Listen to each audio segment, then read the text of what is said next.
महाराष्ट्र के धुलिया शहर में जमीयत उलमा हिंद की तरफ से एक सत्कार प्रोग्राम किया गया, जिसमें हाल ही में यूपीएससी का इम्तिहान पास करने वाले आसिम खान और 2015 में यूपीएससी का क्लियर करने वाले शकील अंसारी का सत्कार किया गया। इस प्रोग्राम के सदर मुफ्ती कासिम जिलानी थे। इस प्रोग्राम में मेहमान खास डॉक्टर रागिब ने ऐसी जज्बाती तकरीर की कि प्रोग्राम में बैठे लोगों के कुछ समय के लिए सांसें रुक गई।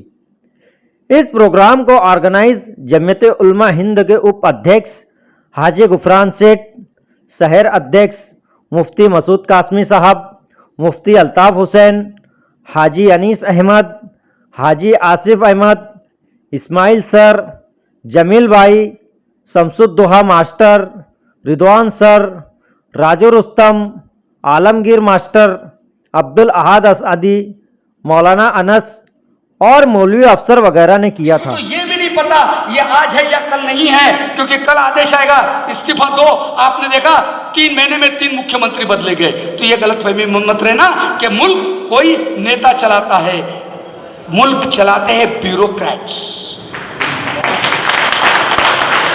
आसिम खान साहब की नुमाइंदगी ब्यूरोक्रेसी में है और उम्र के 60-58 साल तक कोई माइका लाल इस शख्स को अपने फैसले लेने से नहीं रोक सकता।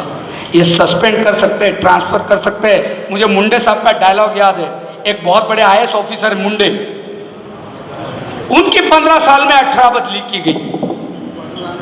तो उनको पूछा गया कि यार तुम्हारी बदली मंत्रालय में तो ऐसी बदली की कि वो वहां से एक जगह से निकले, मंत्रालय में लेटर लेने जा रहे, मंत्रालय के अधिकारियों ने कहा ये ईमानदार हमको नहीं चलेगा, इसको बदलो। तो ज्वाइन करने से पहले ट्रांसफर कर दिया। तो पत्रकार ने पूछा कि यार तुम्हारी इतनी ट्रांसफर होती है, तुम डिस्टर्ब नहीं होते? जवाब क्या दिया मालूम है क्या? कहाँ काम करना है ये हुकूमत तय करेगी, कैसे काम करना है ये मैं तय करूंगा, ये नहीं तय करेगी। ये तरीकेकार उस आदमी का, तो मैं आपको बताना ये चाह रहा था कि हुकूमत कौन चलाता है, ये दो मिलके चला सकते हैं। एक पुलिस इंस्पेक्टर तुम्हारे एरिया का चलाता है, अगर आचार संहिता लग जाए तो आमदार अगर दौरे पे कलेक्टर, मैंने देखा है आचार संहिता लग गई थी साहब, मंत्री साहब कार्यक्रम में आए थे और आचार संहिता डिक्लेयर हो गई, मीटिंग खत्म हुई, कलेक्टर साहब खड़े हो गए, गवर्नमेंट की गाड़ी जमा करो, प्राइवेट गाड़ी दो इनको। क्यों? आचार संहिता लग गई, बात खत्म। इतनी पावर ये लोगों में होती है। लेकिन हमारी हालत क्या है? 4%। जुडिशियरी, और ये सही काम कर रही या नहीं कर रही ये कौन तय करेगा? कहते हैं भारतीय न्याय व्यवस्था करती है, लेकिन राजेंद्र सच्चर करते भारतीय न्याय व्यवस्था में मुसलमानों की भागीदारी चिंता का विषय है। कोई आंकड़े नहीं दे पाए, कोई आंकड़े नहीं दे पाए, ना हमारे जज है ना हमारे वकील है, लेकिन जेल में 18% हमारी तादाद है, जबकि 16% एक्चुअल तादाद गिनी गई। ये कहां से हुआ?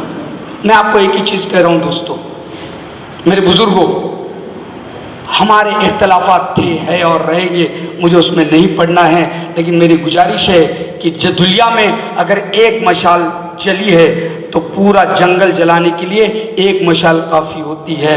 अगर इस जलगांव, पूरे धुलिया, जलगांव और नंदुरबार में अगर हमें इसको मिशन के तौर पे ले सकते हैं तो हमारे सामने नुमाइंदा है और कोई दूर नहीं है, कोई बाहर नहीं है।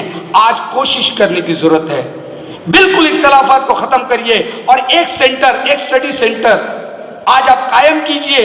धीरे धीरे होगा, ये कोई देखेगा नहीं, कोई जलसा नहीं। अल्हम्दुलिल्लाह मैं बता रहा हूँ, हमारे 9 बच्चे साल भर में सिर्फ 9 जमा हुए मुफ्ती साहब, लेकिन वो 9 कैसे सुबह आते 9 बजे, रात के 9 बजे तक, मैं रहूं ना रहूं, वो अपना अपना पढ़ रहे हैं। ऐसे बच्चा आप आइडेंटिफाई कीजिए, कम्युनिटी इनिशिएटिव कीजिए। अगर वो बच्चा काम पे जा रहा है तो ये जमीयतुल उलमा की जिम्मेदारी है। कितना कमाता? 6000 रुपये में ना जमीयत देंगी, लेकिन ये बच्चा पूरे टाइम वहां पढ़ाई करेगा। आप इस तरह के 6 बच्चे 10 बच्चे सिलेक्ट कीजिए।